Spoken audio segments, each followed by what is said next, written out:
Autumn 1944. Joan Eardley writes to her friend Margot Sandeman from Corrie, Arran.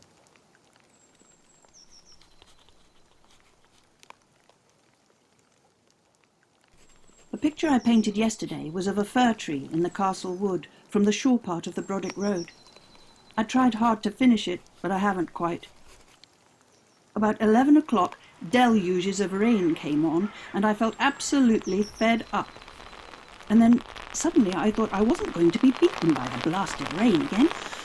So I erected a little tent over my canvas with my Mac and your bike and some pieces of rope. It must have looked pretty funny to the people from the road.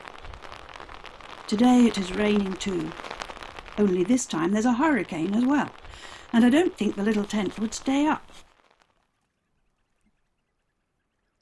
Joan Eardley first visited Arran in 1942 at the invitation of her lifelong friend Margot Sandeman. They stayed in Corrie, a small coastal community on the east coast of Arran, 5 miles north of Brodick.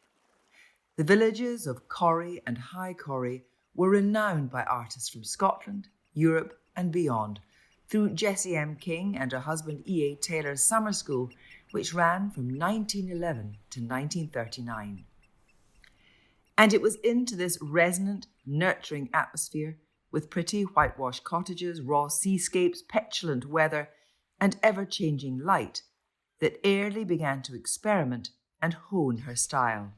This tiny two-story bothy, the Tabernacle, became studio and home to Joan and Margot during their trips to Arran.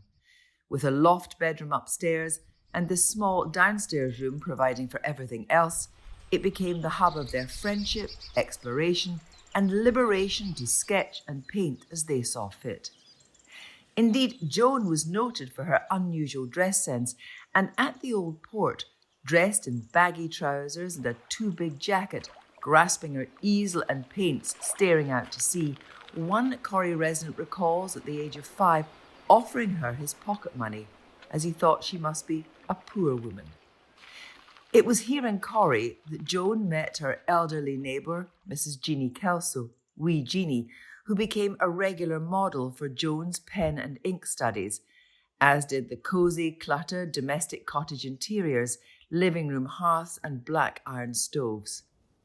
And it was also from here that Joan and Margot would have ventured out into the landscapes to paint. Just look at this gorgeous view right over to Holy Isle. It's not the view I'm after. The light, then. I'm not having this again, Joan. We come here to paint, don't we? Because we think we're painters. And if you give it all up in one of your rages, then that'll be the end of us. The end of our trips to Arran. No more Tabernacle to stay in. No more Jeanie and her soup and bread, eh? Ah. It's clear to the top today. I'm going to be brave and strike out for the summit. Coming? No. Ask Jeanie if she'll keep me back some soup. I'll sketch her this evening as a thank you. You and your portraits. I wish I had your gift. It's not a gift. I have to slog at it. But it's simple, really. I paint what I love. Who I love. It's the blasted light, Margot. It keeps shifting. Then make that your challenge. To capture it. Work out how to take hold of whatever it is. Don't just give up on it. Oh, do look, Joan. Just look at what the light's doing right now. It's making the darknesses of the fellside sort of fold into each other.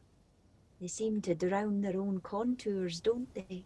The silver-edged cloud bank just swallowing up the outlines.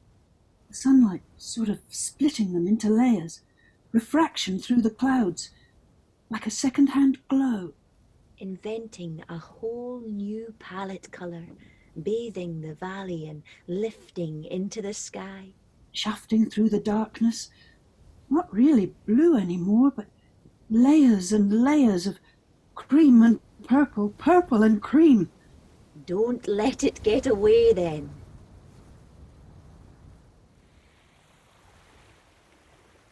Urgency, energy, courage, ferocious strength and tenderness are words used to describe Eardley's work, and these sensibilities are present in her first seascape, painted here in Corrie on Arran.